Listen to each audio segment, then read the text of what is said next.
새벽빛 묵상 역대하 35장 1절에서 19절. 매 세대마다 각 사람은 자기가 직접 이집트에서 나온 것처럼 자신을 보아야 한다. 지금도 유대인들은 유월절을 지키면서 이렇게 말합니다. 오랫동안 묻혀있던 율법책이 발견됨으로써 드디어 온전한 유월절을 지키게 됩니다. 히스기야 때도 유월절을 잘 지키기는 했지만 준비가 미처 다 이루어질 수 없었기 때문에 둘째 달에 유월절을 지켰었습니다. 이것이 중요한 이유는 그 농경사회 기준으로는 가을이 새해의 시작이었지만 하나님께서는 그 출애굽의 시간을 새해의 첫 달로 삼으라고 하셨습니다.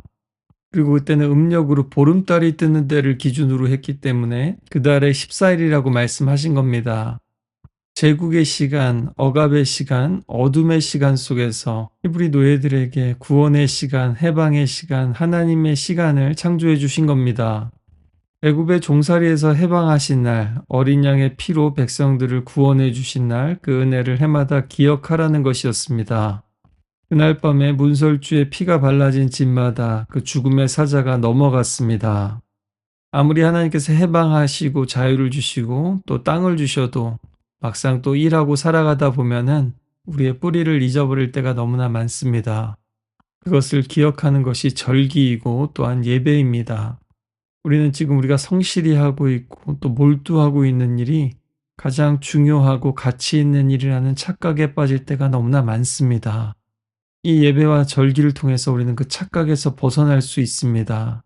그리고 내가 누구인지, 어디로 와서 어디로 가는지, 또 우리 인생은 나그네 길이고 그러나 우리의 길을 인도하시는 목자가 있다라는 사실을 늘 기억하게 됩니다. 영원한 집까지요. 우리는 예배 때마다 예수 그리스도의 피를 기억하고 또 출퇴근하며 문을 나설 때마다 문설주의 피를 바르지 않아도 그 보혈의 은혜를 기억하는 겁니다. 요시야 때 율법책이 발견됐을 뿐만 아니라 요시야는 그 율법대로 살아가려는 결심을 하게 된 거죠. 그리고 하나님께서 이미 주신 은혜와 부흥이 있었지만 요시야는 그 율법대로 철저하게 다 지키려고 합니다. 우리는 이만하면 됐지 하고 멈출 때가 참 많은데요. 요시야는 하나라도 더 하나님 말씀대로 살려고 몸부림친 겁니다. 그는 제사장과 레위인을 준비시키고 또 제물도 준비합니다. 하나님의 명령대로 기록된 말씀대로 하려고 합니다. 오늘 말씀에서는 특별히 레위인들이 제사를 돕는 그 섬기는 사람일 뿐만 아니라 무엇보다도 말씀을 가르치는 자라는 그 정체성을 다시 한번 확인시켜 줍니다. 그전에도 이스라엘은 심지어 우상을 섬길 때에도 하나님께 예배했지만 문제는 하나님의 방식이 아니라 자기들의 방식으로 예배했다는 겁니다. 하나님과의 사랑도 사람들과의 사랑도 마찬가지입니다. 내 방식을 고집하기 전에 상대가 원하는 방식을 따를 수 있는 거죠. 사람들 사이에서의 사랑도 그런 의미에서는 순종입니다. 기꺼이 당신이 원하는 것을 해주겠다. 기꺼이 당신의 방식을 따르겠다라는 것이죠. 오늘날 사람들도 믿음 생활을 하지만 자기가 편한 방식으로, 자기가 선호하는 방식으로 할 때가 참 많습니다.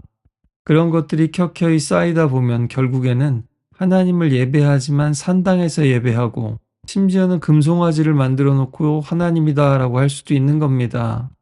하나님 앞에서도 사람들에게도 실컷 열심히 하고 또 그렇게 사랑하고 후회하는 안타까운 일이 없기를 바랍니다. 요시야가 먼저 모범을 보이자 또 지도자들도 방백들도 따라합니다. 그리고 온 백성들도 함께 참여합니다. 또 레위기 말씀을 따라서 제사장들도 자신들의 죄를 먼저 속죄하고 그 다음 백성들의 죄를 속죄할 수 있도록 했습니다. 또 레위인들도 먼저 유월절 어린 양을 잡아야 했습니다. 그리고 나서 다른 백성들을 위해서 어린 양을 준비했습니다. 그래서 여기 두 가지 중요한 원리가 나오죠. 첫 번째는 리더들부터, 두 번째는 나로부터입니다. 세상에서는 이게 거꾸로 돌아가죠. 그래서 예수님께서 말씀하신 대로 하나님의 나라는 이렇게 역전되는 나라입니다. 먼저 된 자 나중되고 나중된 자 먼저 되고 섬기는 자가 높임을 받게 되는 그런 나라입니다. 요시야가 많은 양의 재물을 백성들에게 공급해 주자 고관들도 똑같이 따라서 그렇게 나누어 줍니다. 이렇게 모두가 함께 드릴 수 있는 예배가 되었습니다. 하나님의 공동체는 각자가 각자의 자리를 떠나지 않고 각자의 자리에서 하나님을 섬기면서 하나님의 한 식구로 같이 빚어져 가는 겁니다. 또 내가 먼저 하나님을 만나고 하나님께 전심으로 예배할 뿐만 아니라 다른 이들이 하나님을 만날 수 있도록 또 다른 이들이 온전히 예배할 수 있도록 도와주는 겁니다.